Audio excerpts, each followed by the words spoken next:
உடல் உள்ளம் ஆன்மாவை ஒப்பு கொடுங்க. கணவனை ஒப்பு கொடுங்க, மனைவியை ஒப்பு கொடுங்க, பிள்ளைகளை ஒப்பு கொடுங்க, உடைய தாய் தந்தையை ஒப்பு கொடுங்க. வீட்டில் இருக்கிற தாத்தா பாட்டி பெற்றோர்கள் பெரியவர்கள், உன்னுடைய பக்கத்தில் இருக்கிற உன்னுடைய பிள்ளைகள் உறவுகளை ஒப்பு கொடுங்க.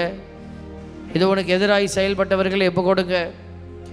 இதோ உங்களுக்கு உதவி செய்தவர்களை ஒப்பு கொடுங்க. இந்த இடத்துல உங்கள் பொறுப்பில் இருக்கிற பணியாளர்கள் யாராவது இருந்தால் அவங்களை ஒப்பு கொடுங்க. வீட்டில் பணி செய்கிறவர்களை ஒப்பு கொடுங்க. உங்களுக்கு எது கடினமாக தெரிகிறதோ அதையெல்லாம் ஒப்பு கொடுங்க. ஆண்டவர் தன்னிடத்தில் ஒப்படைக்கப்பட்ட எல்லாவற்றையும் அவர் மாற்றிக்கொண்டே இருப்பார். இதோ உன்னை புது படைப்பாக மாற்றுகிற தேவன் அவர்.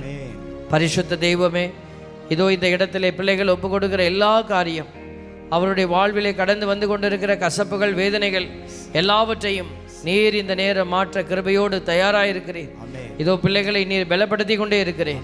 அவருடைய வாழ்க்கையிலே ஒரு மாற்றத்தை காண நீர் கிருபை